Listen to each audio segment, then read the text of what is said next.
Carson, Texas, was one of those small towns where everyone knew their neighbors by name, and the latest news was discussed in line at Wilson's grocery store. The population barely exceeded 9,000, and most of them could trace their roots back several generations. It was a place where time seemed to move more slowly, where old traditions still mattered, and Sunday services at the Methodist Church drew half the town. The Texas heat made summers almost unbearable, but the locals were used to it, just as they were used to the dusty roads and endless plains stretching to the horizon. David Collins returned to Carson 2 years ago after his third tour of duty in Afghanistan. At 32, he looked older than his years. Deep wrinkles around his eyes, gray hairs in his dark hair, and that special alertness in his gaze that gave him away as a soldier, even in civilian clothes.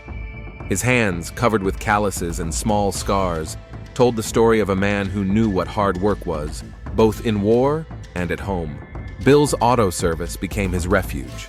Old Bill Rodriguez, who had owned the shop for 30 years, hired David without asking any questions. Perhaps he saw something familiar in the young veteran's eyes. Bill himself had served in Vietnam and understood what it meant to come home with baggage that didn't fit in a suitcase. Working under the hood in the Texas heat was especially hard, but David preferred it to any talk of the war. On that Thursday evening, David was lying under the hood of an old Ford, trying to figure out a stubborn engine.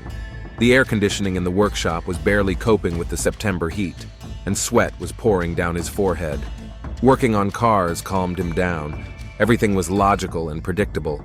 If something was broken, you could usually figure out why and how to fix it, unlike many other aspects of his life. "Dave, your wife called," Bill shouted from his office, where the air conditioner worked better. "She said she'd be late from work, some kind of emergency at the hospital." David nodded, though Bill couldn't see him. Sarah had been staying late a lot lately. Carson County Medical Center was the only major medical facility within 40 miles, and the nurses there worked themselves to exhaustion. He understood that with his head, but his heart reacted differently. Every time she was late, something dark and disturbing stirred inside him. Sarah was his anchor, the thing that kept him grounded when the nightmares became too real, and the sound of a door slamming made him instinctively look for cover. They had met in high school in Carson, dated for 4 years, and married just before his first deployment. She waited for him every time he left, wrote letters, sent packages, and remained faithful. But something had changed after his last return. He couldn't quite put his finger on it. Maybe it was the way she sometimes looked away when he walked into the room, or the fact that she was working late more often, or that their conversations had become shorter and their hugs more formal. David told himself it was natural. They both needed time to get used to each other again. But deep down, there was a growing unease that he couldn't shake. At Carson County Medical Center, Dr. Michael Thornton was finishing his shift in the emergency room. At 34, he was a relatively new face in town, having moved there 8 months ago after a painful divorce in Houston. Carson seemed like the perfect place to start a new life, small enough to feel needed, but large enough to maintain some anonymity. The Texas hospitality helped him quickly integrate into the local community. Michael was a good doctor, everyone agreed. He was attentive to detail, patient with patients, and willing to work overtime when necessary. But his colleagues also noticed that he spent a lot of time with the nurses, especially Sarah Collins. They often saw them together in the cafeteria discussing patient cases or staying late after their shifts to finish paperwork. Sarah was an exceptional nurse. She possessed that rare combination of professional competence and human compassion that made her indispensable to the ward. Patients trusted her, doctors relied on her judgment, and junior nurses sought her guidance. At 29, she was one of the most respected employees at the hospital, and many said she could easily get a job at any major hospital in Texas if she wanted to. But behind her professional facade was a woman who felt increasingly lonely in her own marriage. David, whom she had loved and waited for all these years, had come home a different man. Not physically, he looked almost the same, but something inside him had broken or frozen. He could sit for hours staring at one spot, saying nothing. Sometimes she would wake up in the middle of the night and find that he wasn't there. He was sitting on the porch, drinking beer, and looking up at the starry Texas sky. When she tried to talk to him about it, he dismissed her. "Everything's fine, Sar. Just getting used to being home." But she saw his hands shake when he thought she wasn't looking. She noticed how he flinched at unexpected noises. She felt him tense up when she hugged him. She suggested he seek help, talk to someone. The hospital had a veteran support program, and she knew some good therapists in Lubbock. But David refused. "I'm not some kind of nut," he said sharply. "I don't need help. I just need time." Time passed, but things didn't get better. If anything, they got worse. David became more and more withdrawn, and Sarah felt them drifting apart like two ships adrift in the endless Texas desert. It was at this time in her life that Michael came into the picture. At first, it was just a working relationship, a doctor and a nurse working in the same department. But gradually, their interaction became more personal. Michael was a good listener, and there was something soothing about him. He didn't pressure her or demand explanations. He was just there. Reverend Thomas Harris had known the Collins family since childhood.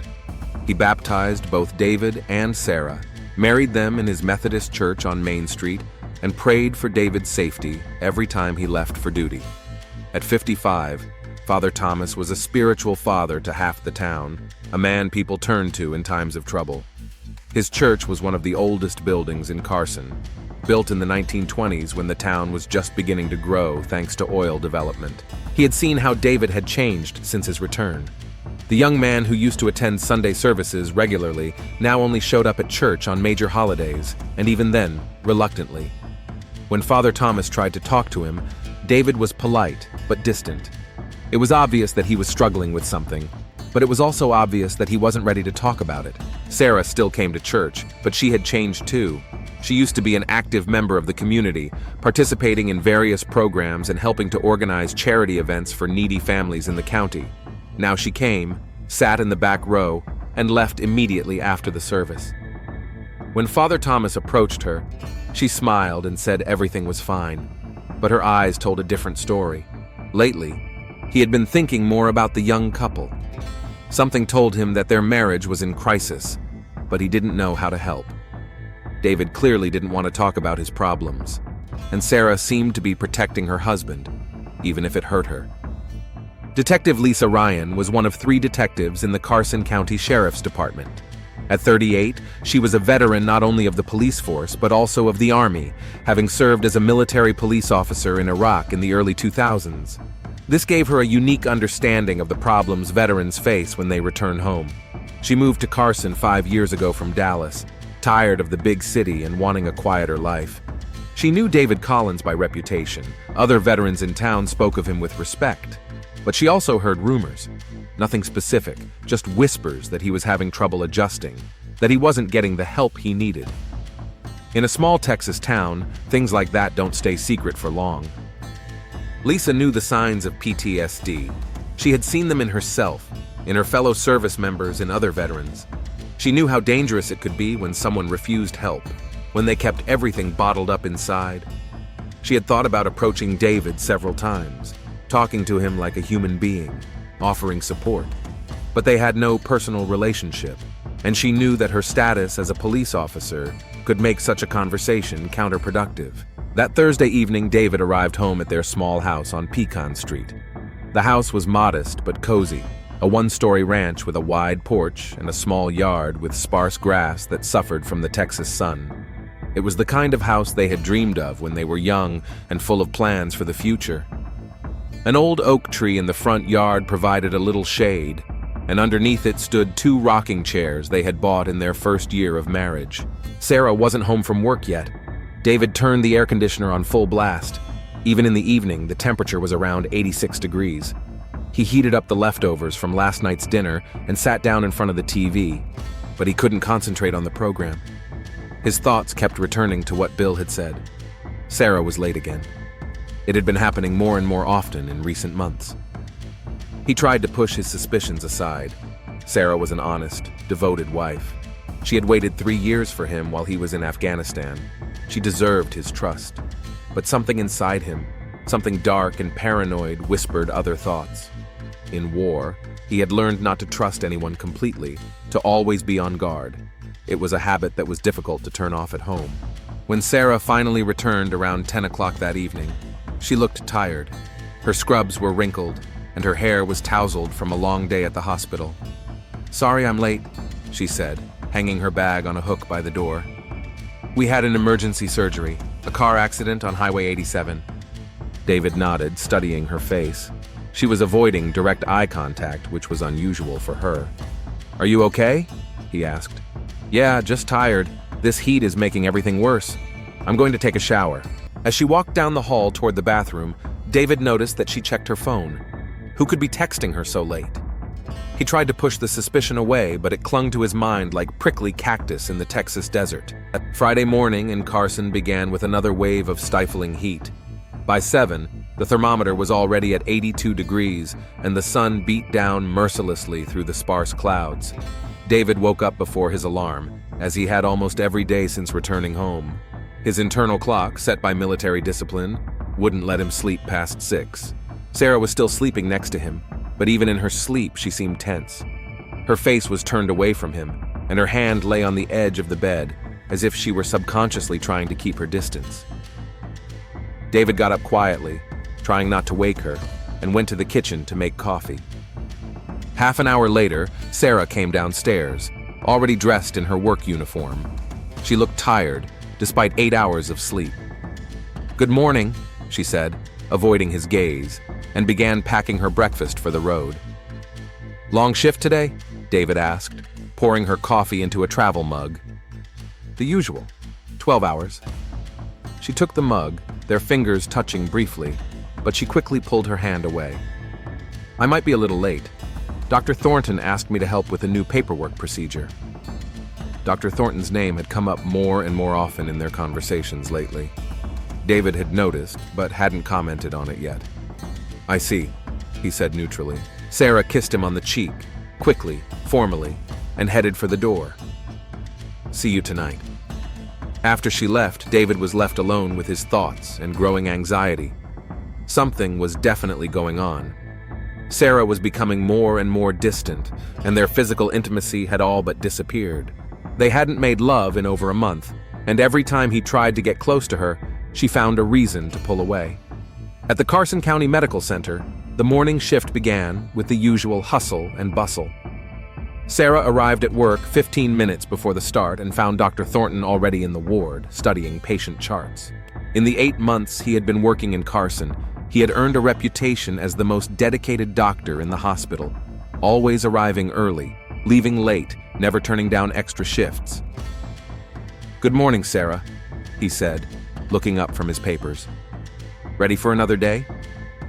"As always," she replied, trying to maintain a professional tone, but she couldn't help noticing how her heart skipped a beat when she saw his smile. Michael Thornton was an attractive man, but that wasn't all. He had a kindness that Sarah so desperately lacked at home. He listened to her when she spoke, was interested in her opinion, and valued her professionalism. With him, she felt needed and understood. "By the way," Michael said, moving closer, "I've been thinking about what you said yesterday about the new medication tracking system. Would you have time to discuss it over lunch?" Sarah hesitated. She knew this was more than just a working lunch. Over the past few weeks, their relationship had quietly grown beyond the professional realm. They had begun sharing personal stories, joking with each other, and looking for reasons to talk. She knew she was teetering on the edge of something dangerous. "Yes, I think that's a good idea," she said finally. Michael smiled. "Great. See you in the cafeteria at 1. Meanwhile, at Bill's Auto Service, David tried to focus on his work, but his thoughts kept returning to his morning conversation with his wife. Dr. Thornton again, a new paperwork procedure. Why couldn't she just say she was going to be late for work? Why did she need to give him all those details? "You're not yourself today, kid," Bill said, watching David drop the wrench for the 3rd time. "Is something wrong?" David picked up the tool and wiped his hands on his overalls. "Everything's fine, Bill. I just didn't get enough sleep." Bill narrowed his eyes. There was understanding in his eyes, the understanding of a man who had been through war and knew how it changed people. "You know, if you need to talk—" "No, I don't," David replied sharply. "I can handle it myself." Bill nodded, but the look on his face said he wasn't convinced.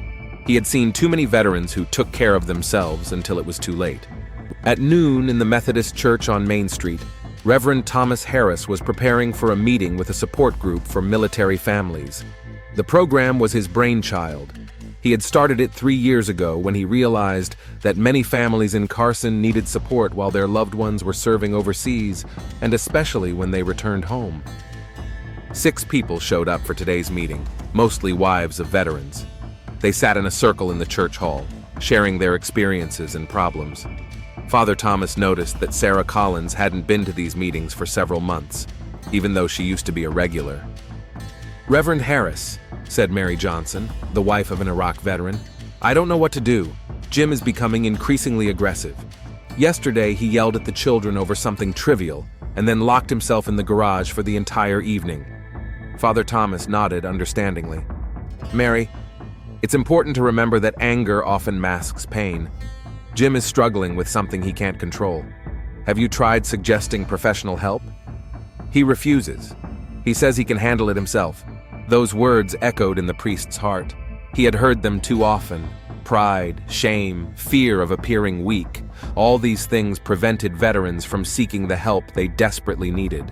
After the meeting, Father Thomas sat alone in the empty hall for a long time, thinking about David and Sarah Collins.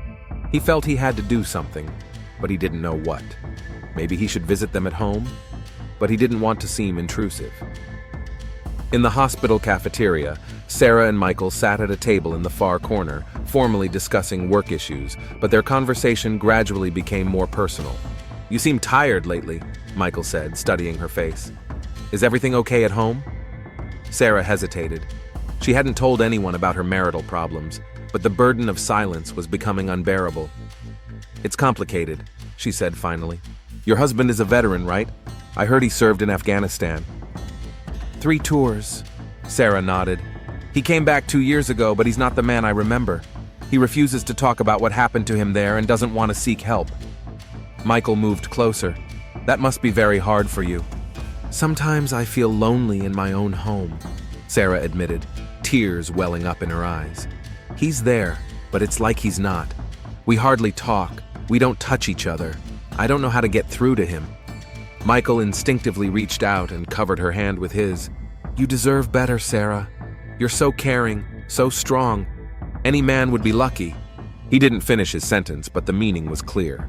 Sarah looked at their joined hands, feeling her heart beat wildly. It was wrong, she knew it, but at the same time it felt like a breath of fresh air after being underwater for a long time. "Michael, she began, but then another nurse approached their table. "Sarah, you're needed in the ward," her colleague said. Sarah quickly withdrew her hand and stood up. "I have to go," she said to Michael, avoiding his gaze. "Thanks for talking to me." When she left, Michael remained seated at the table, thinking about what had just happened. He hadn't planned on falling in love with a married woman, but Sarah Collins was special. There was such sadness in her, such a need for understanding, that he couldn't remain indifferent. Later that afternoon, Detective Lisa Ryan was patrolling the streets of Carson when she received a call about a domestic dispute on Oak Street. It wasn't the first such complaint in the last month. The number of domestic violence and family disputes in the city was on the rise, and many of them involved veterans. When she arrived at the address, she found a young couple shouting at each other in the yard. The husband, an Iraq veteran, was clearly intoxicated and waving his arms threateningly at his wife.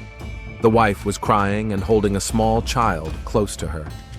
Lisa got out of her car and calmly approached the couple. "Good afternoon. I'm Detective Ryan. What's going on here?" The situation was typical. The man had lost his job, started drinking, and blamed his wife for everything. Lisa arrested him for threatening behavior and disorderly conduct, but she knew it was only a temporary solution. Without serious help, the situation would repeat itself. On her way back to the station, she thought about other veterans in the city, David Collins in particular. Rumors about problems in his family were becoming more insistent. His co-workers said he had become more irritable. Neighbors complained about loud arguments coming from his house on Pecan Street. Lisa knew she had to do something, but what? There had been no official complaints. No crimes had been committed yet, but her experience told her that the situation could escalate at any moment. David returned home earlier than usual that evening. Sarah hadn't come home from work yet, which gave him time to think. He walked around the house, involuntarily looking for signs that something had changed.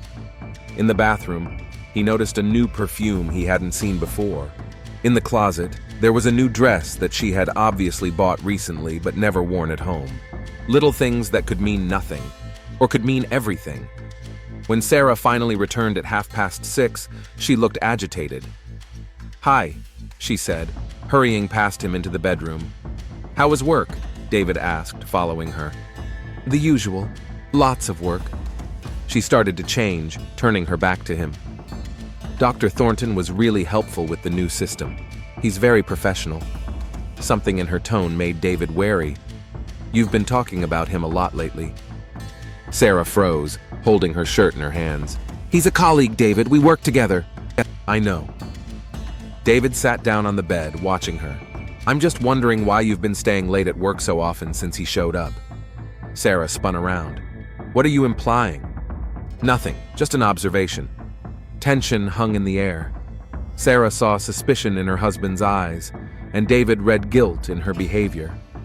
Neither of them was ready for the frank conversation that could either resolve everything or destroy them completely.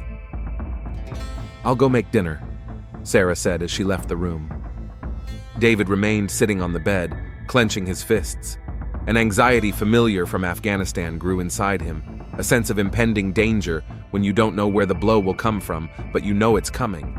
Late that night, after Sarah had gone to bed, David went out onto the porch and sat down in a rocking chair under an old oak tree. The Texas sky was studded with stars, but their beauty brought him no peace. He thought about the war, about the comrades he had lost, about how easy it was to tell who was a friend and who was an enemy when the enemies wore different uniforms and spoke a different language. At home, everything was more complicated. Here, danger could come from the person closest to him, and he didn't know how to deal with it. Military training had not taught him how to deal with his wife's betrayal. He took out his phone and looked at Sarah's messages. Most of them were normal, about work, shopping, meeting friends, but several recent messages had been deleted, and that made him suspicious. Why delete normal work messages? Saturday brought another wave of suffocating Texas heat. By 8 in the morning, the asphalt was already starting to melt, and air conditioners throughout Carson were running at full blast. David woke up from another nightmare. He was back in Kandahar, under fire, trying to drag a wounded comrade to cover. The sheets were wet with sweat, and his heart was pounding as if he had just escaped enemy bullets.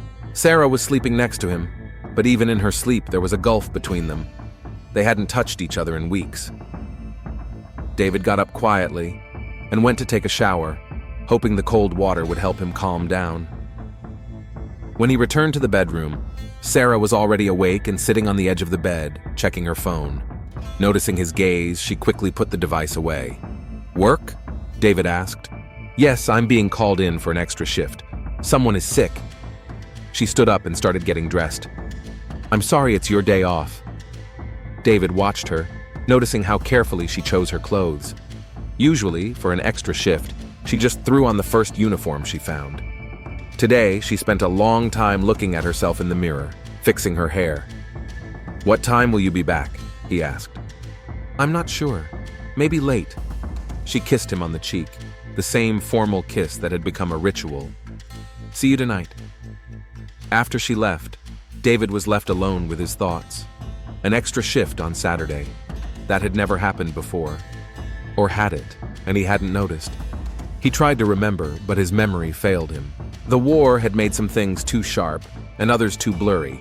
He decided to go into town, buy some groceries, try to take his mind off things. But when he drove past the hospital, he couldn't help turning into the parking lot. Sarah's car wasn't there. Maybe she had parked on the other side. He drove around the building, no one there. David parked and entered the hospital. An elderly woman he knew from Sunday services was sitting at the reception desk. "Good afternoon, Mrs. Thompson," he said, trying to sound casual. "I'm here for Sarah. She forgot her lunch at home." The woman looked at him in surprise. But Sarah isn't scheduled today, David. She has the day off. The world spun around him. Maybe she was called in for an extra shift? No one was called in today. We're fully staffed. Mrs. Thompson frowned. Are you sure she said she was going to work? David nodded, not trusting his voice. I must have misheard. Thank you. He left the hospital on wobbly legs, so Sarah had lied to him. For the first time in all their years of marriage, she had lied to his face. The only question was why. At the same time, Sarah and Michael were sitting in the Daisy Cafe on the outskirts of the neighboring town of Stanton, 30 miles from Carson. They had chosen this place deliberately, far enough away to avoid running into anyone they knew. Officially, it was a working breakfast to discuss a new nursing training program. Unofficially, it was their first date, although neither of them called it that. Thank you for agreeing to come, Michael said, covering her hand with his. I know this is difficult for you. Sarah looked at their joined hands, feeling a mixture of guilt and relief. I shouldn't be here, she whispered. Why? Because you're married to a man who doesn't even notice you're unhappy? The words hit her right in the heart. It's not his fault. The war changed him. But that doesn't mean you have to suffer. Michael leaned closer. You deserve to be happy, Sarah. You deserve to be loved. I love David, she said, but there was no conviction in her voice. I don't doubt that. But does he love you? When was the last time you felt wanted? When was the last time he asked how you were? When was the last time he hugged you just because he wanted to be close? Tears welled up in Sarah's eyes. Michael was telling the truth, and it hurt. I don't know what to do. Don't do anything. Just allow yourself to be happy right now, in this moment. Michael lifted her hand to his lips and kissed it gently. Sarah didn't pull her hand away. For the first time in months, she felt alive. Meanwhile, at the Methodist Church, Reverend Harris was preparing for Saturday's youth service when he was approached by Mary Johnson, the wife of a veteran he had spoken to the previous week. Reverend, I need help, she said, panic in her voice. Jim hit me last night. Father Thomas immediately put everything aside. Mary, sit down. Tell me what happened. He came home drunk. The children were crying, dinner wasn't ready, and he just exploded. I've never seen him like that. She touched the bruise on her cheek, which she had tried to hide with makeup. Where were you last night?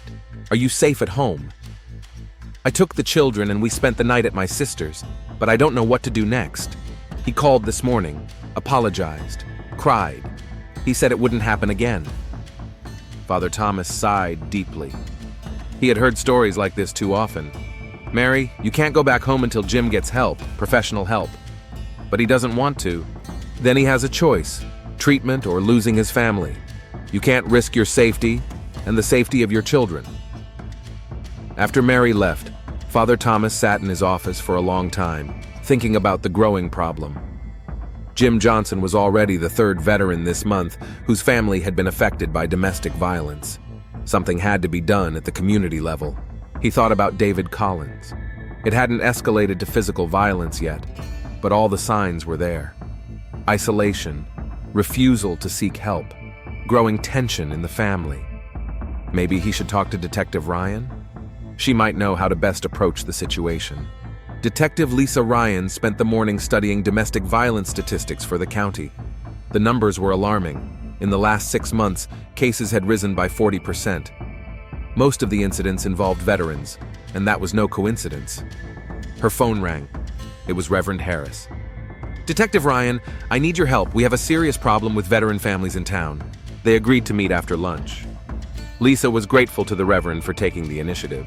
She had long believed that a coordinated approach to the problem was needed. In the afternoon, David sat in his truck outside the Star Cafe on Carson's main street, watching people and trying to figure out where Sarah might be. He had already checked the mall, the park, and her friend Linda's house. Everywhere he went, he got the same answer. No one had seen Sarah. His phone rang. Sarah. Hi, honey, she said, and there was a strange note in her voice. How are you? Fine. How about you? How's work? Pause. Busy day. Lots of patience. A lie. Another lie. When will you be home? I don't know, maybe around 7. Okay, see you at home. After the call, David sat in his car, gripping the steering wheel so tightly that his knuckles turned white. Anger rose within him like lava in a volcano. The same anger he had learned to control in Afghanistan, when his life depended on his ability to remain calm. He tried to calm down, using the techniques he had learned from military psychologists. Deep breaths, count to 10. But it didn't work. Betrayal was worse than enemy fire. At least with the enemy, everything was clear. At Daisy's Cafe, Sarah and Michael finished lunch and sat in the car in the parking lot. They talked about work, plans, life, but both knew that the real conversation was about something else. "I have to go," Sarah said, but she didn't move. "I know," Michael replied, "but I don't want you to leave." He leaned toward her and she didn't pull away. Their lips met in a first kiss, gentle, full of longing and forbidden passion. When they parted, Sarah was crying. "This is wrong," she whispered. "But it's the only thing that feels right in my life," Michael replied. They agreed to meet again the following Saturday. Sarah knew she was crossing a line, but she couldn't stop herself. Michael gave her what she had lost at home, a sense of self-worth, tenderness, hope. That evening, when Sarah returned home, David met her on the porch. He was sitting in a rocking chair, drinking beer and watching the sunset. His expression was unreadable. "How was work?" he asked, without turning his head. "A tough day," Sarah replied, trying to keep her voice calm. "A lot came up." "I can imagine." He finally looked at her, and there was something new in his eyes, a cold, appraising suspicion. "It's just strange that the hospital said you had the day off today." The world stopped. Sarah felt the blood drain from her face. "What?" "I stopped by to pick you up from work. I wanted to surprise you, but Mrs. Thompson said you weren't on the schedule." Sarah's mind raced, trying to find an explanation. "I was called to another ward, pediatrics. There was an emergency." "I see." David stood up and moved closer to her. "And why didn't you tell me about it right away?" "I forgot. There was so much commotion." He studied her face, and Sarah felt him seeing through every lie. "Okay," he said finally. "I guess that's how it was." But there was no conviction in his tone. There was a threat. David didn't sleep that night. He lay next to his wife, listening to her breathing and thinking about what she might have been doing all day. Images flashed through his mind. Sarah with another man. Sarah lying to him, laughing at him, betraying everything they had.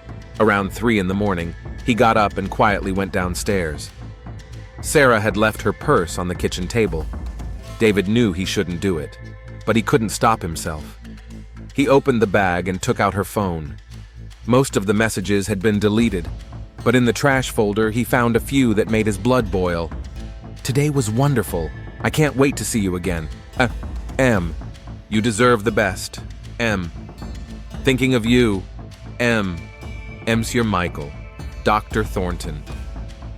David stood in the kitchen, holding the phone with trembling hands, feeling something fundamental break inside him. All his suspicions had been confirmed. The woman for whom he had survived 3 tours of duty, the woman who had been his anchor in reality, had betrayed him. Anger washed over him with such force that he could barely keep himself from smashing the phone against the wall. But even in his rage, he retained enough self-control to put the device back in his bag. Sarah couldn't know that he was aware. Not yet. He stepped out onto the porch and sat down in a chair, staring up at the starry sky. In Afghanistan, when they were ambushed, the first rule was to stay calm, assess the situation, and make a plan. Panic killed faster than bullets. Now he needed a plan. The only question was what kind. A week passed in agonizing anticipation. David continued to play the role of the unsuspecting husband, while inside him raged a hurricane of anger and pain. Every morning he watched Sarah get ready for work. Every evening he listened to her explanations for being late, knowing that it was all a lie. He started following her. Not openly. His military training had taught him to be inconspicuous. He found out that on Tuesdays and Thursdays, she did indeed stay late at the hospital, but she was meeting Thornton there. They would sit in his office for a long time, sometimes leaving together for his car. And on Saturday, she lied again about working an extra shift. On Friday evening, David sat at the auto repair shop after closing, pretending to work on paperwork, but really just putting off going home. Bill had left an hour ago, and the shop was quiet except for the hum of the air conditioner. His phone rang. Sarah. "Dave, I'm going to be late tonight. We have a difficult surgery." "Okay," he replied calmly. "What time should I expect you home?" "Late. Don't wait up for dinner." "Okay, I love you." Pause. "I love you too." But there was no sincerity in her voice. Even those words had become a lie. After the call, David drove to the hospital. Sarah's car was in the parking lot, next to a dark blue BMW that he recognized as Dr. Thornton's car. David parked in the shade across the street and waited. At 8 o'clock in the evening, Sarah and Michael came out of the hospital. They were talking about something, and Sarah was laughing, the way she hadn't laughed at home in a long time. Michael said something to her, and she touched his hand. It was a simple gesture, but to David it was like a knife in the heart. They got into Michael's car and drove off. David followed them, keeping his distance. They weren't heading home, but toward the city center, to the new Hampton Inn hotel that had opened 6 months earlier. David watched as they entered the hotel together. Michael said something to the girl at the front desk, took the key, and they headed for the elevators. At that moment, something inside David broke completely.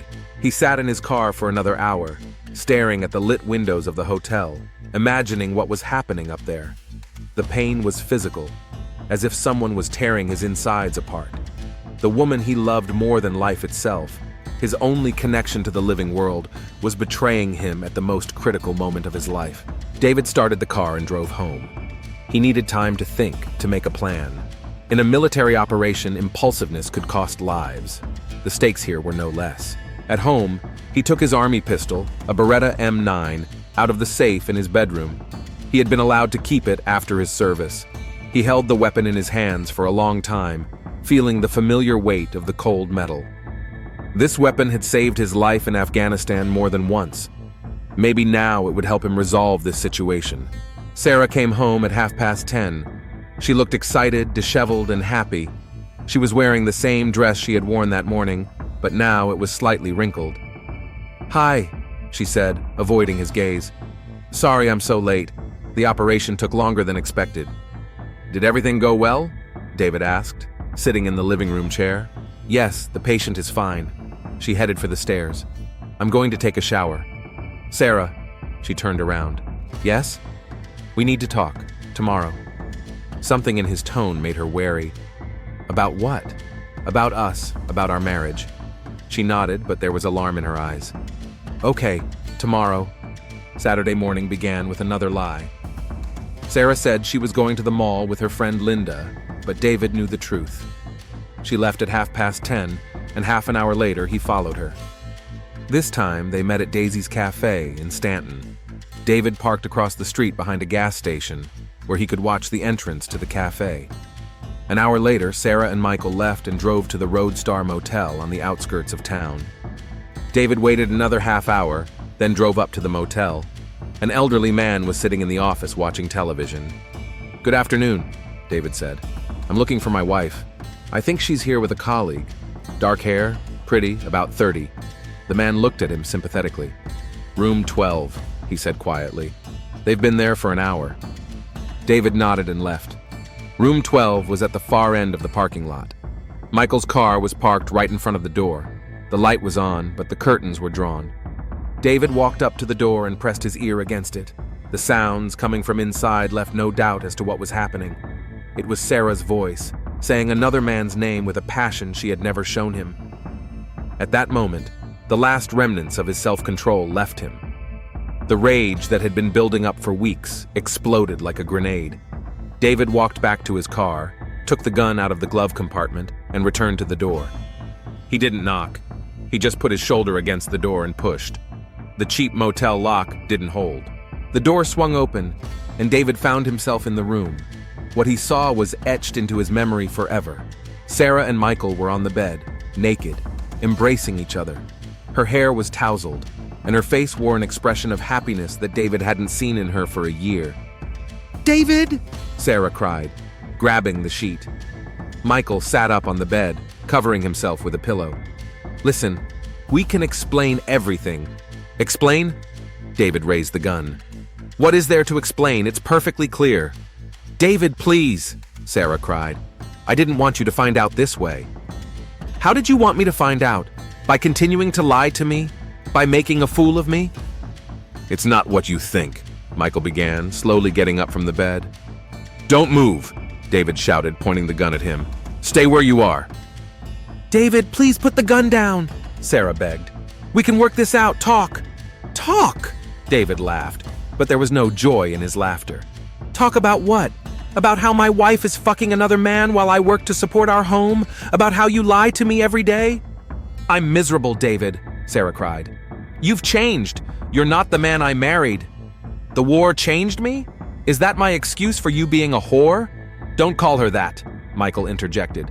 She's a good person who deserves— Shut up, David barked. You have no right to talk about my wife. I love her, Michael said quietly. Those words had the same effect on David as a red rag to a bull. You love her? You don't even know her. I've known her for 15 years. I fought for this country to come home to her. And what did you give me in return? Sarah shouted. Nightmares? Silence? You don't even touch me. So you decided to change me? I didn't plan it, it just happened. David looked at his wife, the woman who had been the center of his universe, and saw a stranger. 15 years, he said quietly. 15 years of my life. David, please. Michael took a step forward. Let's talk about this like civilized people. Civilized? David turned to him. You call seducing someone else's wife civilized? I didn't seduce her. We fell in love. Fell in love, David repeated bitterly. What about our vows, Sarah? In sickness and in health, in joy and in sorrow? You're not the man I made those vows to, she replied through her tears. Something inside David snapped. Pain and rage merged into a single emotion so intense that he could no longer bear it. His hand rose of its own accord, holding the gun. David, no! Sarah screamed, but it was too late. The sound of the gunshot deafened everyone in the small motel room, then another and another. When the smoke cleared, the room was deathly silent. David stood in the middle of the room with a smoking gun in his hand, staring at the result of his actions with glassy eyes. 10 minutes later, police cars and ambulances arrived at the motel with sirens blaring. Someone from a neighboring room had called emergency services. Detective Lisa Ryan was among the first to arrive at the scene. David sat on the steps in front of the room, the gun lying next to him. He didn't resist when he was arrested. He seemed to be in shock, not fully understanding what had happened. David Collins, Lisa said as she approached him while her colleagues handcuffed him. Do you understand what happened? He looked at her with empty eyes. I was defending my home, he said quietly. Isn't that what a soldier is supposed to do? Lisa closed her eyes. She had realized too late what was going on. She had intervened too late. News of the tragedy at the Roadstar Motel spread throughout Carson in a matter of hours. The small Texas town, where nothing like this had ever happened before, was in shock. Reverend Harris canceled all services and held an emergency service at the church, where half the town gathered to try to make sense of what had happened. Monday morning at the Carson County Courthouse began with unusual commotion. The press from Lubbock and Midland gathered at the entrance, and Detective Lisa Ryan prepared for the most difficult interrogation of her career. David Collins had spent the weekend in solitary confinement, refusing to speak to anyone except his appointed lawyer. Lisa entered the interrogation room with a thick folder of documents. David sat at a metal table in an orange prison jumpsuit, his handcuffs clinking as he raised his head. In 2 days, he seemed to have aged years. David, I'm Detective Ryan. We've met a couple of times around town. He nodded but didn't say a word. Do you understand what you're being charged with? First-degree murder, 2 counts. His voice sounded hoarse, as if he were shouting. Tell me what happened on Saturday. David was silent for a long time, staring at his hands. I caught my wife with her lover. And how did you feel? How did I feel? He looked at her for the first time during their conversation. How is a man supposed to feel when he sees the woman he's loved for 15 years fucking another man? Lisa opened the folder. David, witnesses say you've been having problems in recent months. Neighbors heard arguments. Colleagues noticed changes in your behavior. I know where you're going with this. PTSD, veteran issues, all that nonsense. It's not nonsense. You served 3 tours in a combat zone. That changes a person. Changes? David laughed bitterly. I came home a different man, that's true, but I never laid a hand on Sarah. I never cheated on her. I worked, provided for our home, loved her. But you didn't seek help. Why? What kind of help? A psychiatrist who would tell me I'm sick, that I'm not capable of dealing with my problems. I'm a soldier, Detective Ryan. Soldiers don't run to doctors every time they're having a hard time. Lisa understood that logic better than she wanted to. David, what happened in that motel room? He closed his eyes and the pain was reflected on his face. I saw them together. I saw the way she looked at him.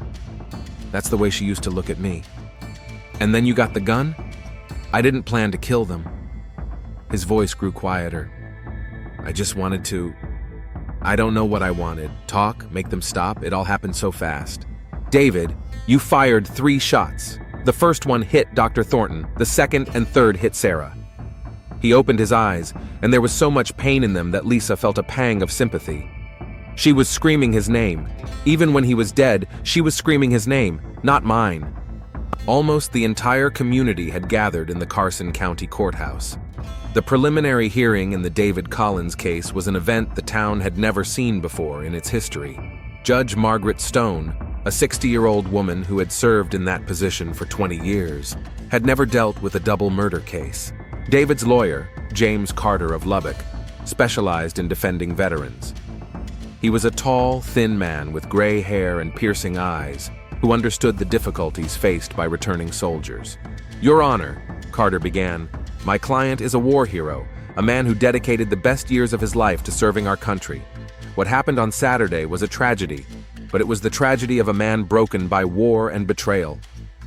District Attorney Robert Hills objected, Your Honor, whatever the circumstances, the defendant cold-bloodedly killed 2 innocent people. This was not a crime of passion. He stalked his victims, planned the attack, and brought a weapon.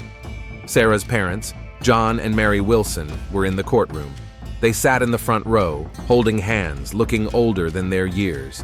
Mary cried as the charges were read. To them, David had been like a son for 15 years, and now he was their daughter's killer. He was a good boy, Mary whispered to her husband. What happened to him? John hugged his wife, fighting back tears himself. War, honey. Damn war. At the Methodist Church, Reverend Harris held a meeting with the families affected by the tragedy. Michael Thornton's parents had come from Houston, an elderly couple who couldn't understand how their son had ended up at the center of such a tragedy. Michael was a good man, his mother Helen said through her tears. He had just gone through a divorce and moved here to start a new life. Why did this happen? Father Thomas didn't know what to say. Sometimes pain makes people do terrible things. David was carrying too much pain inside him. What about the pain he caused us? Asked Michael's father, Robert Thornton. Our son is dead, killed like an animal. The Reverend understood their anger, but he also saw the bigger picture. There are no winners here, Robert. Everyone has lost someone. After the meeting, Father Thomas remained alone in the church. He prayed for the souls of Sarah and Michael, but he also prayed for David. In his understanding of Christianity, even a murderer needed forgiveness and compassion. At the sheriff's office, Detective Ryan was wrapping up her investigation.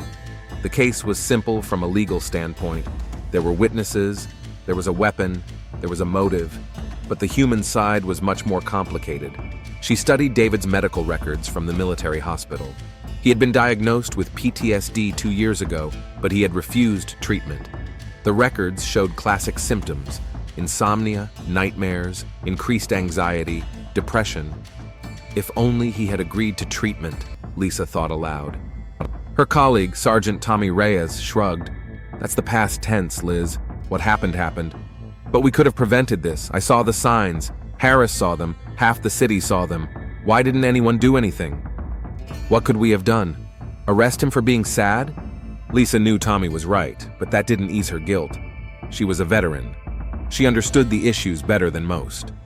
Maybe if she had approached David, talked to him, A week after the tragedy in Carson, a double funeral was held. Sarah and Michael were buried on different days. The families couldn't bear a joint ceremony. Half the town came to see Sarah off on her final journey. She had grown up here, attended the local school, and worked at the local hospital. Everyone knew her as a kind, caring woman. Michael's funeral was more modest. He was relatively new to the town and had fewer connections, but his colleagues from the hospital came to pay their respects to a doctor who had won their admiration in such a short time. David did not attend either ceremony. He was in the county jail awaiting trial. The trial began 3 months later. Carter tried to have David declared insane at the time of the crime, but a psychiatric evaluation found that he understood the nature of his actions. Instead, the defense focused on mitigating circumstances: military service, PTSD, and emotional turmoil over infidelity. The prosecution presented the case as a cold-blooded murder. The defendant stalked his victims, knew about their relationship, and planned the confrontation. This was not a spontaneous act of rage. Witnesses recounted the last months of David and Sarah's lives. Colleagues at the hospital described Sarah and Michael's relationship as professional, which gradually became personal.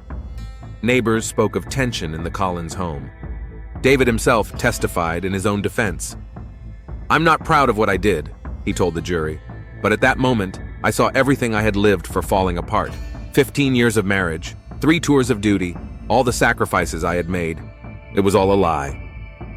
"Does that justify murder?" asked the prosecutor.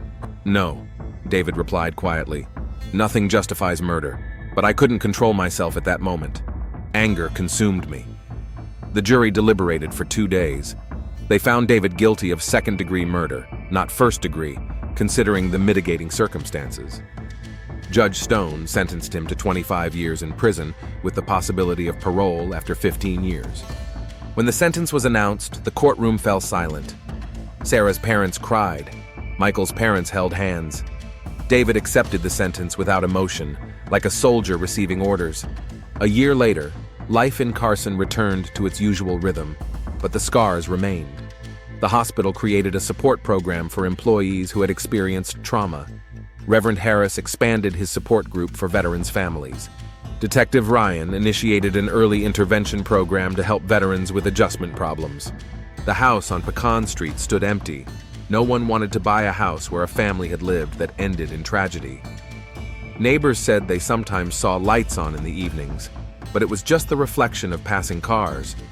In a Texas prison, David Collins began therapy, the very help he had refused to accept when he was free. Doctors worked with him to understand PTSD, taught him anger management techniques, and helped him cope with guilt. "It's too late," he told his psychologist during one of the sessions.